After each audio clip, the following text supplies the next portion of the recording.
Bienvenue et suite et fin de la session Améliorer notre quotidien collectif avec cette quatrième présentation intitulée Pourquoi les données sont-elles si importantes pour l'avenir des sociétés de transport? Je suis Fabien Perrineau et il me fera plaisir d'être votre modérateur aujourd'hui pour cette quatrième conférence. Donc avant de débuter, quelques détails concernant le déroulement de la conférence. Donc, la conférence de Timothy sera suivie d'une période de questions-réponses. Donc, vous n'avez pas accès ni à votre micro ni à votre caméra, mais vous avez bien sûr la possibilité de poser toutes vos questions par écrit via le petit module de discussion interactive que vous allez trouver en bas à droite de votre écran sur l'application Swapcard. Donc, utilisez l'onglet questions afin de poser toutes vos questions. Et bien sûr, vous pouvez les poser dès que vous souhaitez et nous occuperons à la fin de la conférence de les relayer à notre conférencier. Également, la plateforme vous offre la possibilité de voter pour les questions. Donc, s'il y a de nombreuses questions, ça nous fera plaisir de voir les questions qui vous ont plus intéressé que nous pourrons poser à notre conférencier. Et dernière chose, les présentations sont enregistrées. Donc, si vous désirez avoir accès au contenu en différé des autres conférences, je vous invite à compléter le sondage d'amélioration que vous recevrez par courriel à la fin de la journée. Donc, rentrons désormais dans le vif du sujet avec la présentation de Timothy Ayoub, qui est directeur planification intégrée, entretien et immobilier à la STM. Il va nous parler de la valorisation des données au sein de la STM et de l'importance que ces activités revêtent pour le futur. Donc, bonjour Timothy, ça me fait vraiment plaisir de t'accueillir aujourd'hui pour cette conférence. Et donc, je te laisse la parole. Merci. Je suis super content d'être avec vous aujourd'hui. Pour débuter, j'aimerais juste mentionner, j'ai remarqué que l'événement web auquel on participe aujourd'hui, ça faisait suite à une journée mondiale de la créativité et de l'innovation. Et aujourd'hui, je ne savais pas que c'était la journée mondiale de la créativité et de l'innovation, donc je vous souhaite une belle journée. Et fait cocasse que j'ai vu, c'est aussi la fête de la reine d'Angleterre, donc comme quoi la tradition rime bien avec l'innovation. Si quelqu'un m'avait dit, il y a 2 ans, un peu plus de 2 ans, qu'après une carrière dans l'aéronautique à laquelle j'ai passé plus de 20-25 ans, je me joindrais à la Société de transport de Montréal. Ensuite, que l'Institut de valorisation des données m'inviterait comme intervenant à participer à un événement web sur le sujet de l'intelligence artificielle, que je ferais la présentation avec vous à partir de mon nouvel espace de travail aménagé dans mon garage. Ça ne paraît pas, mais je suis dans mon garage. Suivant une pandémie mondiale, je vous aurais sûrement répondu, l'algorithme prédictif n'a sûrement pas visé juste. Je me présente, je suis Timothy Ayoub, je suis responsable de la planification intégrée à la STM. J'ai vraiment la chance d'avoir une équipe fantastique qui couvre les domaines de la gestion du parc de véhicules et immobiliers, des solutions d'affaires, des données maîtres et de la planification de l'entretien. J'ai un aveu à vous faire. Je regardais les autres conférences juste avant. C'était impressionnant de voir l'expertise qu'il y a à Montréal ou un peu partout au Québec sur le sujet de l'intelligence artificielle. Et l'aveu que j'ai à vous faire, c'est que je ne suis pas du tout un expert en intelligence artificielle. En fait, pour tout vous dire, là, je n'y connais pas grand-chose. Lorsque j'ai vu les publicités d'Ivado, puis sur l'événement d'aujourd'hui, et que ma photo apparaissait juste à côté de celle de Yoshua Bengio, je me suis dit, par chance, le thème, c'est l'intelligence artificielle multidisciplinaire. C'est certainement pas moi l'expert, mais j'ai toutefois une bonne histoire à vous raconter.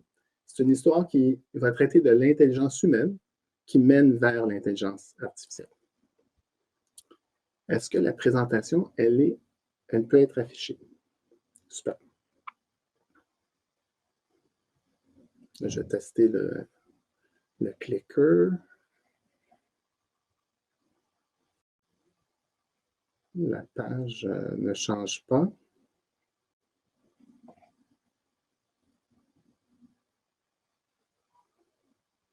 J'aurais besoin d'aide technique pour changer la page.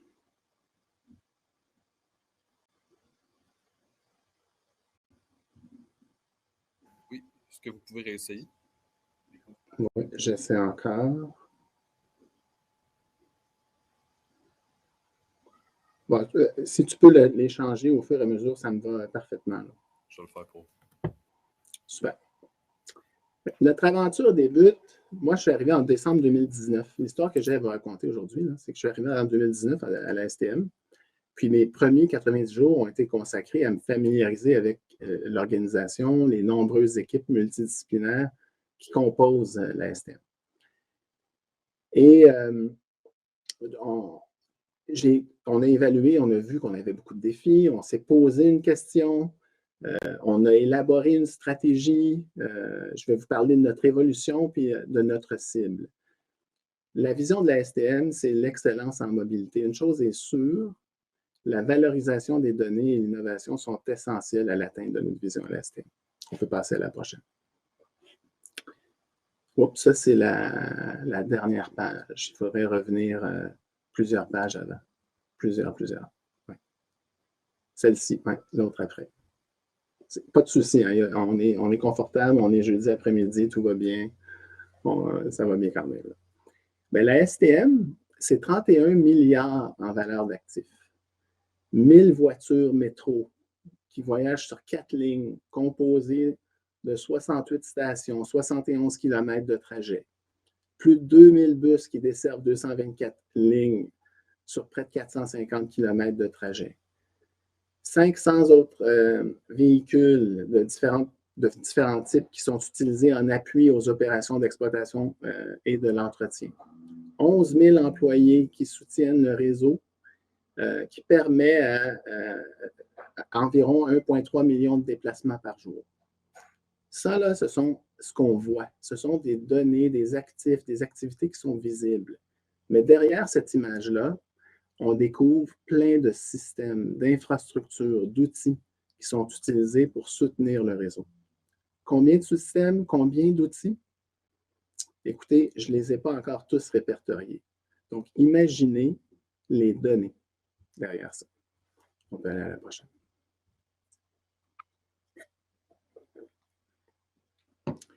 Donc, là, je suis rendu à peu près l'année le premier quart de 2020. On poursuit notre aventure. Je suis en train de terminer les premiers 90 jours de mon arrivée à la STM. Et arrive la pandémie, qui a des impacts significatifs partout, évidemment, on le sait, dont sur notre achalandage. Donc, on a une nouvelle réalité qui se pointe chez nous. On voit à l'horizon une transformation majeure vers l'électrification des véhicules. On constate l'évolution de la composition de nos équipes avec les générations Y, Z, qui vont graduellement prendre la relève. Ces générations-là sont évidemment clés dans le domaine des sciences de la donnée. Puis, on vient de se joindre à la communauté Ivado, qui offre certainement un environnement qui déborde d'opportunités. La prochaine. On se pose une question. On a plusieurs défis. Comment relever ces défis-là en tirant profit du contexte et de notre environnement? Ou, en d'autres mots, comment on fait les choses différemment? La prochaine. On va réfléchir à une stratégie ensemble avec une image de notre vision de l'avenir, une sorte de centre de pilotage des données qui serait bâti en soutien au système de l'entretien et à la gestion du matériel. L'image que vous voyez à droite, d'ailleurs, c'est une photo qui a été prise récemment dans les médias. Je l'ai adorée. C'est dans le système de la santé. C'est une initiative qui a lieu. Le ministre a présenté ça pour avoir un accès plus rapide aux données reliées aux soins de la santé. Mais ça nous inspire de voir des images comme ça. Donc, dans notre stratégie, le numéro 1, Montréal, c'est un pôle de renommée internationale en sciences de la donnée et en intelligence artificielle. Il faut miser sur cet avantage-là. Ensuite, il faut trouver de nouvelles approches et des solutions pour le financement de l'innovation. Il est sûr qu'avec des nouvelles approches de financement, on va avoir des retombées importantes pour la performance de la STM. Ensuite, projetons-nous vers l'avenir, puis effectuons le virage vers la valorisation des données à la STM. associons-nous à une grande école pour le développement de solutions appliquées, puis qui permettent en même temps d'attirer les talents à la STM. Puis utilisons une approche par expérimentation à plus petite échelle qui permet d'ajouter de la valeur plus rapidement et de manière incrémentale. On peut aller à la prochaine. Donc, une fois que cette stratégie-là est établie, comment on la concrétise?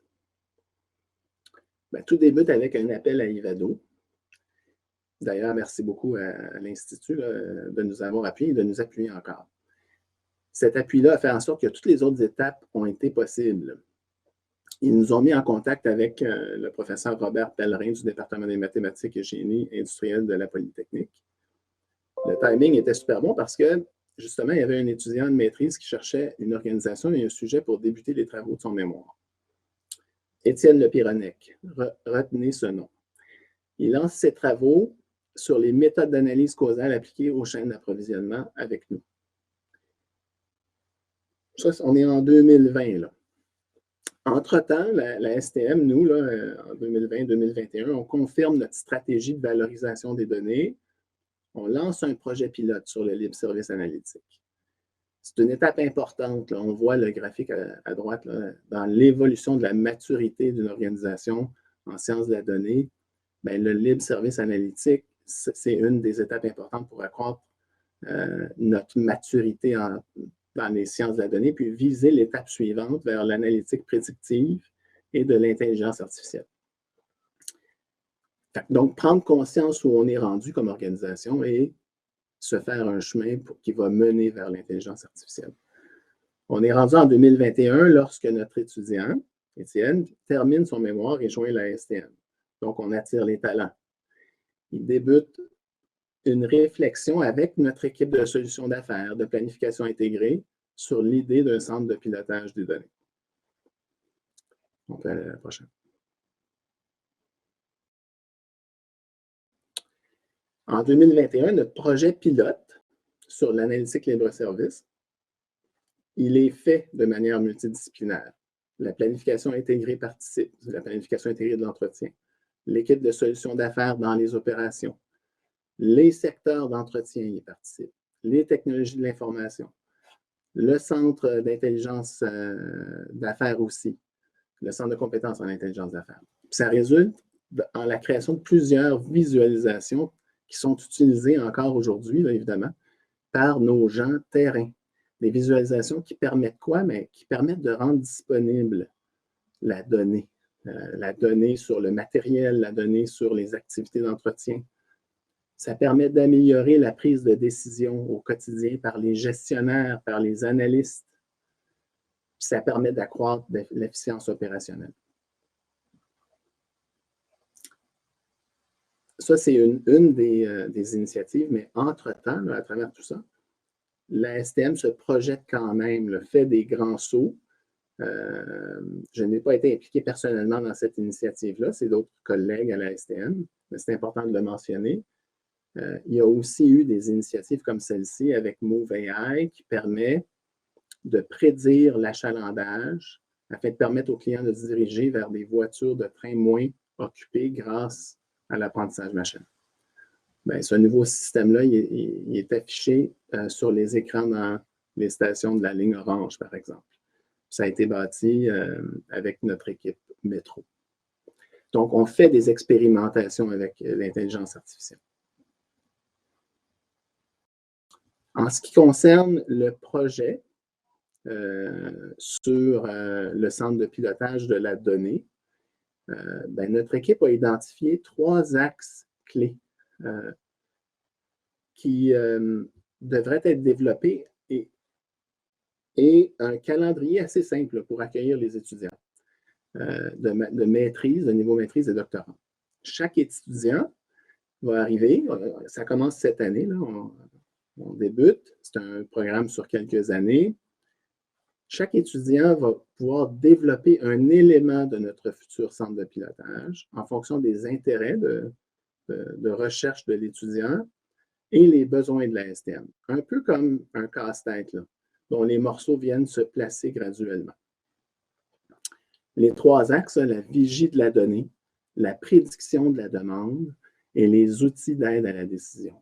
Des choses là, qui sont clés pour rendre les opérations de l'entretien, la gestion du parc véhicule, la gestion du matériel beaucoup plus efficiente. Ce qui est bien dans cette solution-là, c'est évolutif, c'est adaptable. On peut changer le chemin un peu, venir modifier la portée au fur et à mesure qu'on avance en fonction de ce qu'on apprend. C'est une initiative évidemment qui est économique avec les étudiants et c'est subventionné à moitié des frais avec l'organisme MITAX. Puis l'approche, elle est très mobilisante parce qu'elle est inclusive avec nos équipes au sein de l'organisation. Est-ce que tout est attaché parfaitement? Est-ce que tout est ficelé? Non. Et c'est parfait comme ça. On anticipe des changements de parcours, on le sait qu'il va y en avoir et on se donne le droit à l'erreur. Est-ce que tous les partenaires à l'interne à la STM sont identifiés déjà? Est-ce que les plans de projet sont bien définis? Est-ce que tout le monde est convaincu de tous les avantages de cette initiative-là? Non plus. Notre approche par expérimentation va permettre justement d'y aller graduellement, d'impliquer tous les secteurs de l'organisation au bon moment. Vous savez, moi, il y a une expression en anglais qui dit « If you build it, they will come ». Je l'entendais souvent de l'ancien directeur général à la STM, puis c'est une belle expression. Et je pense que ce qu'on bâtit là va démontrer beaucoup de valeur au fur et à mesure qu'on avance. On peut changer de page, c'est la dernière page. Quelle est notre destination ultime? Bien, notre vision, c'est d'atteindre l'excellence en mobilité. On y a ajouté, en utilisant tout le potentiel des données, je vais me faire chicaner par le groupe d'images de marque de la STM d'avoir modifié un peu la vision de la STM.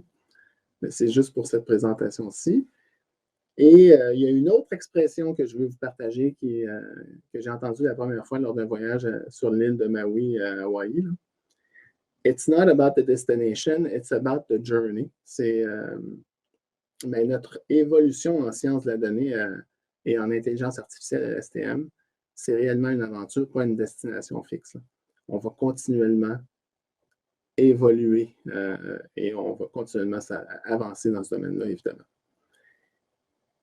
J'ai terminé. Merci beaucoup à toute l'équipe d'Ivado de m'avoir invité et d'avoir pu partager mon histoire, notre histoire, pour notre belle organisation. Merci Timothée, ça fait un plaisir de t'écouter, c'était vraiment très, très instructif. Et je vois qu'on a déjà une ou deux questions qui sont rentrées, mais moi j'aurais une première question pour toi. Je vois c'est ça que ça s'inscrit parfaitement là, dans la thématique multidisciplinaire, non seulement parce que vous devez collaborer avec des équipes aussi externes à la STM, mais surtout, je pense, des équipes de différentes disciplines, en fait, qui sont internes à la STM, de pouvoir bâtir un peu comme ce centre d'excellence, ce centre de pilotage, là, si j'ai bien compris, qui va, à terme, regrouper, en fait, les initiatives en sciences des données au sein de la compagnie. Il y a beaucoup de compétences différentes qui vont y participer, évidemment. Je disais qu'on n'a pas encore tout ficelé, mais on l'a vécu déjà avec le pilote qu'on a lancé, où on a créé plusieurs visualisations, plus de 20 visualisations. Puis autant les gens, les gestionnaires, les analystes au sein des opérations, les analystes en solutions d'affaires, les planificateurs, l'ingénierie, les spécialistes des technologies de l'information. C'est une collaboration là, de plusieurs fonctions qui fait en sorte qu'on y arrive. Et il y a beaucoup de définitions qu'il faut se donner et de précision dans les rôles. Les rôles dans la science de la donnée, là, on réalise qu'il va falloir se donner un dictionnaire plus précis qui va nous aider à améliorer cette collaboration-là. Là. Pour pas qu'on vienne se piler sur les pieds, j'ai comme réalisé des fois que ça pouvait arriver. Ah, c'est ça. J'ai déjà entendu des fois dans des équipes comme ça qui sont bâties des gens qui ont des rôles un peu comme de traducteurs, là, qui sont capables de comprendre les enjeux de sciences des données, puis aussi les enjeux propres aussi au processus de l'entreprise et qui seront capables justement de bâtir ces équipes et d'aider justement à bâtir les solutions qui vont fitter justement avec les besoins des clients internes en fait. Exact. Puis on est appuyé énormément par les équipes de l'intelligence d'affaires et des technologies de l'information à la STM. C'est vraiment une aventure, je vous le dis, là, de faire avancer, progresser l'organisation vers juste la science de la donnée en libre service analytique. C'est une initiative en soi, là. Mais on y arrive, puis on y arrive en se parlant. Donc, on arrête les silos dans l'organisation pour se donner cette valeur-là globale au sein de l'organisation. Ça fait toute une différence. Bon, ça, tu l'as déjà un peu effleuré, là, c'est qu'une des questions qu'on a, là, c'est quel serait, selon toi, le principal défi, en fait, de l'ASTM versus, en fait, l'adoption de l'IA? Je dirais le défi de ne pas aller trop, de ne pas toujours viser la perfection, se donner droit à l'erreur et d'accepter de faire des plus petits projets, mais dans le cadre d'une vision globale. C'est un peu pour ça qu'on y va avec cette approche-là où on va avoir des étudiants qui vont prendre des projets. On a identifié 3 axes, des sous-projets, et on va faire évoluer des sujets plus précis. On va dire, OK, celui-là, il va nous apporter beaucoup de valeur pour la prédiction de la demande en consommation de matériel en fonction des actifs qui vont évoluer dans le temps. Bien, on va bâtir une visibilité de la donnée par rapport à ça. Puis en fonction de ce qu'on va découvrir là, peut-être qu'il y a un autre projet qu'on avait pensé qui va évoluer lui aussi. Parce que c'est pas vrai qu'on va avoir 11 projets fixes, tout déterminés, on les fait, c'est parfait. On se donne la possibilité d'évoluer notre cheminement, notre évolution en fonction de ce qu'on comprend, en fonction des expertises qu'on va recruter aussi, puis de ceux qui vont pouvoir y participer avec nous à la STM. Parce que la STM, on dit qu'il y a 11 000 employés, là, on a des spécialistes incroyables, on a beaucoup de compétences. Aller réussir à mobiliser cette compétence-là sur des initiatives comme celle-ci, c'est important. Puis en fonction des gens qui vont pouvoir le faire, bien, notre solution va évoluer. Donc, il faut vraiment faut avoir la foi. Le défi, là, c'est d'avoir la foi, d'être persistant et de donner cette clarté-là au fur et à mesure qu'on avance. Je dirais ça, là. Et d'avancer par petits pas. Typiquement, par rapport aux données, j'imagine, comme tu l'as déjà mentionné pendant ta présentation, tu t'es rendu compte qu'il y avait une grosse quantité de données qui étaient disponibles. Mais peut-être, est-ce qu'il y a déjà comme peut-être des projets, des types de données que vous avez déjà remarqué que, en fait, qui pourraient donner en fait à des belles initiatives, mais et pour lesquelles en fait les données ne sont pas encore existantes. Typiquement, tu sais, tous les progrès récents avec tous les systèmes de vision par ordinateur, on voit des applications qui commencent à naître là où on peut utiliser justement des caméras, des images, des séquences vidéo afin d'optimiser en fait les opérations en fait d'une entreprise. Les possibilités sont infinies, c'est ça qui est incroyable. Tu sais, on a 3 pôles d'activité à la STM, et je découvre encore plein de choses à la STM, c'est fou, là. Il y a l'exploitation, c'est ce que vous voyez à tous les jours, là. Vous prenez le métro, vous prenez l'autobus, le transport adapté, et il y en a de l'activité, on voit ce qui se passe. On peut juste imaginer la planification et les possibilités en télémétrie par rapport à ça. Il y a tout ce qui se passe au niveau de l'entretien. Ça, c'est comme une usine cachée. Les besoins en intelligence artificielle et en sciences de la donnée sont énormes de ce côté-là. Les gains potentiels en efficience sont énormes. Sous-exploités, c'est clair. Parce qu'on pense souvent, intelligence artificielle, on va aller vers l'exploitation. Il faut passer à l'entretien. Il y a les projets, les grands projets. On vient de lancer là, l'initiative pour le prolongement de la ligne bleue. Il y a beaucoup, beaucoup de potentiel là aussi. On est comme une ville dans une ville. La STM, c'est vraiment ça. Il y a beaucoup, beaucoup d'applications possibles. Il faut juste avancer en faisant des expérimentations. Il y en a une autre initiative qui a été lancée. Là. On est en train d'avoir des réflexions, on se projette vers l'avenir. à quoi va ressembler la STM dans 15 ans, dans 20 ans. Puis, comment est-ce qu'on peut mieux se préparer dès maintenant par rapport à cet avenir-là. Donc, prendre des meilleures décisions aujourd'hui par rapport à des avenirs potentiels pour la STM, des possibilités de... Mais les possibilités sont infinies. C'est pas compliqué, là. Il y en a plein. Donc, il faut en choisir. Dans notre initiative, bien, on est allé, par rapport aux responsabilités de mon équipe, bien, on est allé vers comment est-ce qu'on peut créer on réalise que c'est tellement important, la qualité de la donnée et l'utilisation, rendre visible, rendre disponible cette donnée-là, qui provient de différents systèmes. Oui, on a un ERP, on utilise SAP, mais il y a d'autres systèmes qui utilisent la donnée, qui génèrent de la donnée, puis on veut être en mesure de la croiser avec le système ERP qu'on a pour l'entretien et la gestion du matériel pour pouvoir faire de meilleures prévisions d'utilisation de matériel, entre autres. Il y a tellement d'informations qu'on peut utiliser.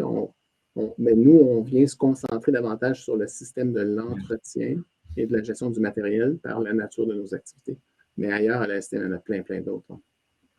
On a encore une grosse minute là pour une dernière question. C'est vrai que tu as mentionné une collaboration que vous avez eue avec la compagnie MoveAI, là. Puis ça, il y a quand même plusieurs moyens de pouvoir développer des projets, des collaborations, là. Est-ce que vous avez comme aussi la possibilité des fois de grossir les équipes en interne aussi, là, puis aussi de pouvoir collaborer avec d'autres collaborateurs externes? Est-ce que c'est aussi quelque chose que vous envisagez et qui pourrait aussi être un apport substantiel dans vos projets?